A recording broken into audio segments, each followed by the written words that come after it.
Next है जी बच्चे आपकी अगली इसकी एक्सरसाइज जो बाकी डैफोडिल्स की रह गई थी। मोस्ट इम्पॉर्टेंट इसका ये पोर्शन है फिगर्स ऑफ द स्पीच। आप जो है इसके फिगर क्या है स्पीच के ये हमने करने हैं। इसमें आ जाता है अगर सिमिली है आपकी, मेटाफर है आपका, पर्सोनिफिकेशन है, इमेजरी आपकी, तो ये वैसे भी आ सकता है कि what are the figure of the speech. तो आप ये भी बता सकते हैं सिमिली, मेटाफर और पर्सोनिफिकेशन एंड देन इमेजरी।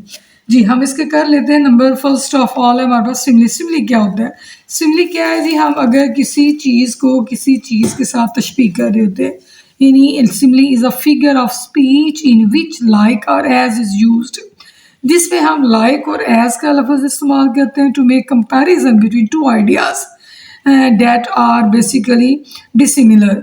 यानी दो चीज़ें जो हम दो चीज़ों के दरमियान जो होता है, कह लें कि हम कर रहे होते हैं, इनका मुआवजा कर रहे होते हैं, इनको कंपेयर कर रहे होते हैं दो चीज़ों को, जिसमें हम मुख्तलिफ चीज़ों में की तरह या लाइक जैसे जो अल्फाज है वो इस्तेमाल करते हैं और इस्तेमाल करके तो इनमें जो है हम मुआवजा करते हैं, कंपैरिजन करते हैं उनका।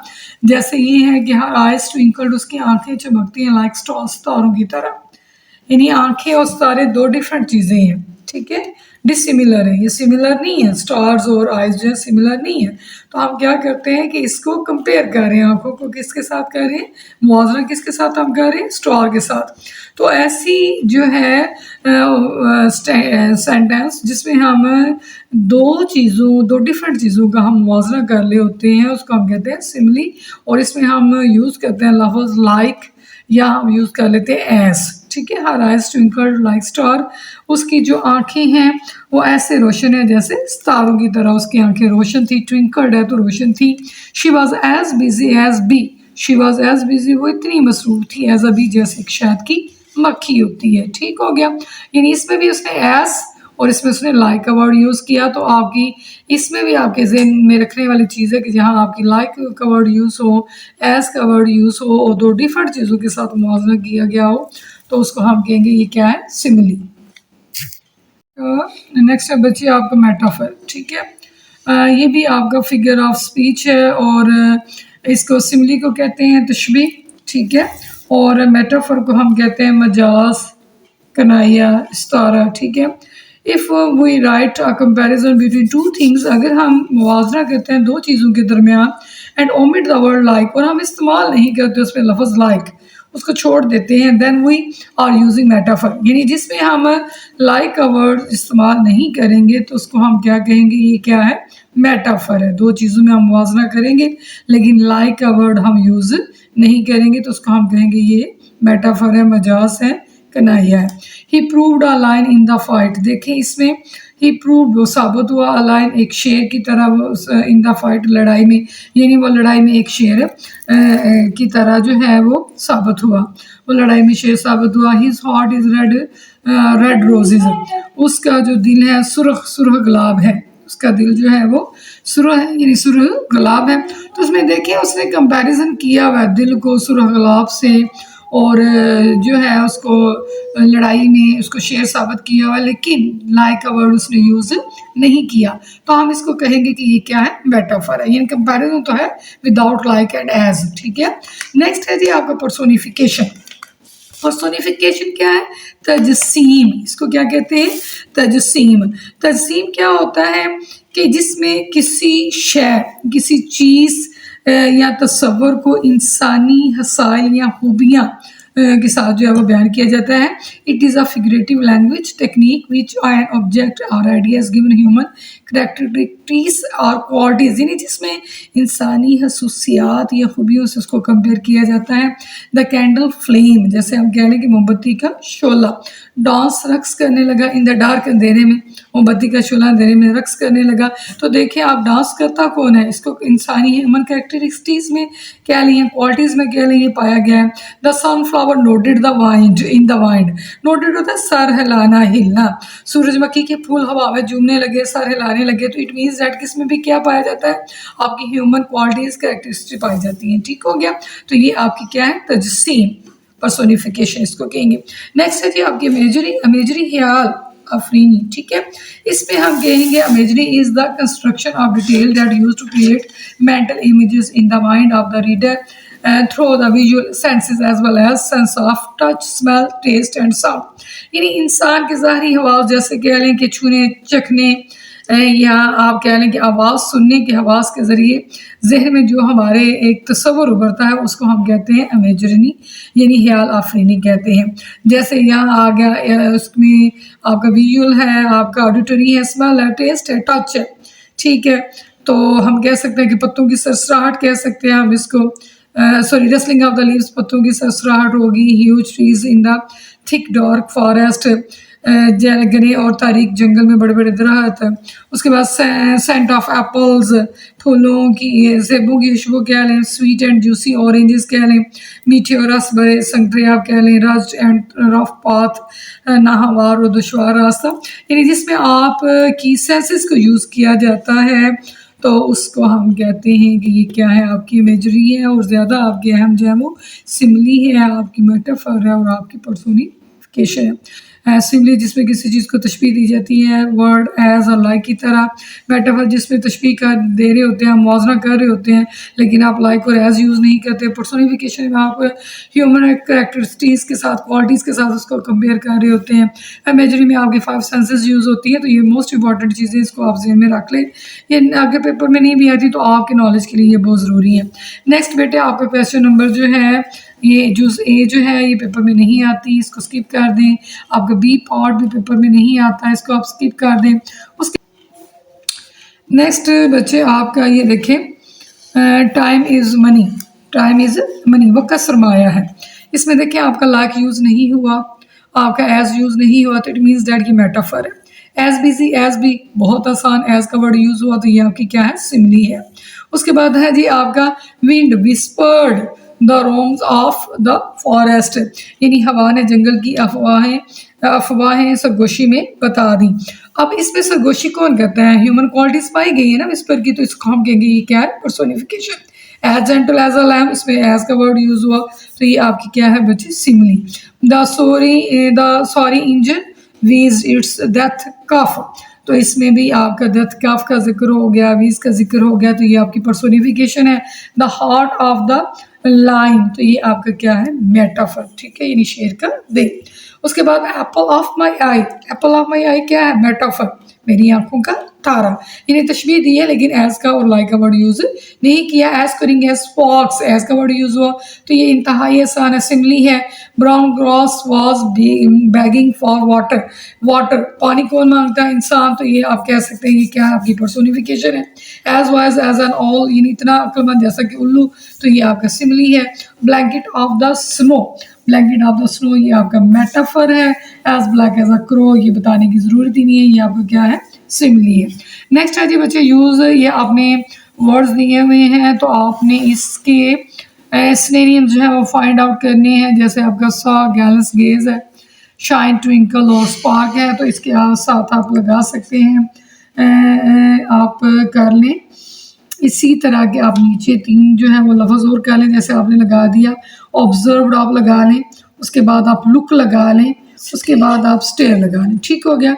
उसके बाद यहाँ आप अगला कह सकते हैं आपका ब्राइट लगा लें आप, ठीक है, या ग्लिटर आप लगा लें, ठीक है। उसके बाद आप इसका फ्लैश लगा लें, उसके बाद आप इसका ग्लीम लगा लें, ठीक हो गया।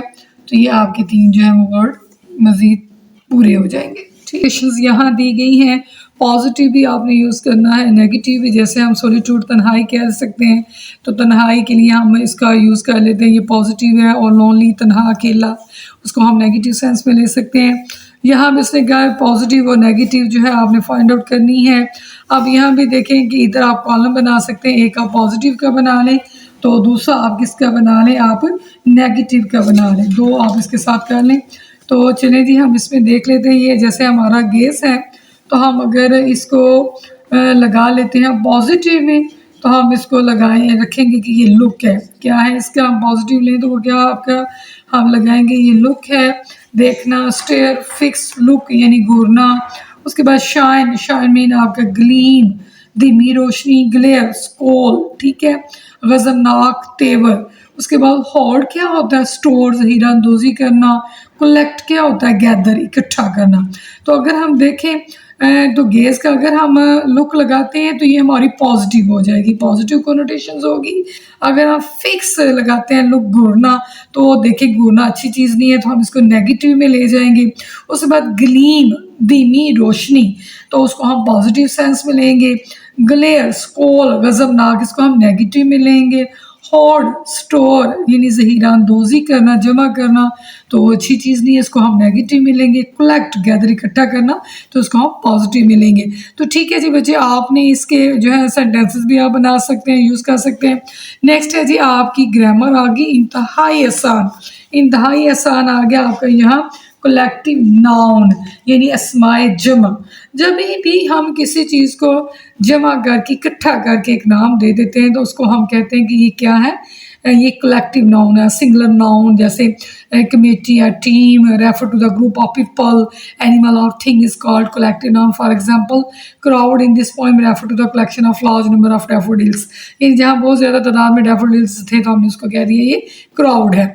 इसी तरह यहाँ उसने 3-4 चीज़ें दे दी हुई हैं, तो हमने उसका कलेक्टिव नाउन जो है बताना है। कलेक्शन ऑफ द शिप, यानी अगर बहुत ज़्यादा जहाज़ जमा होंगे तो हम उसको क्या कह सकते हैं, हम उसको कहेंगे फ्लीट, बहरी बेड़ा। FLEET, फ्लीट, बहरी बेड़ा। उसके बाद बच्चे आपका बी है आपका कलेक्शन ऑफ सिंगर्स, यानी गुलकारों का जो है एक ग्रुप, तो उसको हम क्या कह सकते हैं, CHOURS, चॉर्स, ठीक है, गुलकारों का ग्रुप। कलेक्शन ऑफ कैटल्स, यानी जहाँ बहुत ज़्यादा मवेशियों का जो झूम हो, रश हो, मवेशी इकट्ठे हों, तो हम उसको हर्ड, HERD, हर्ड, रेवर्ड, ठीक है। उसके बाद कलेक्शन ऑफ द सोल्जर्स, सिपाहियों का कलेक्शन हो तो हम क्या कहेंगे उसको, ट्रूप, फौजी दस्ता। ये हमने नाम दे दिया इसको भी। नेक्स्ट है बच्चे आपका इसमें नेक्स्ट आ गया अंडरलाइन द प्रपोजिशन रिप्लेस, ये आप रहने दें। प्रपोजिशन बेटा उसने आपको बता दी हुई है, ये आपको पता है आपकी for, beside, cross, up, to, ये वर्ड आपको प्रपोजिशन वर्ड रूप में जाकर तो पता ही है। Use of following preposition in your own sentence. Behind पीछे होता है, बिसाइड का मानी क्या होता है, बिसाइड होता है आपके पहलू में, आपके नज़दीक, करीब।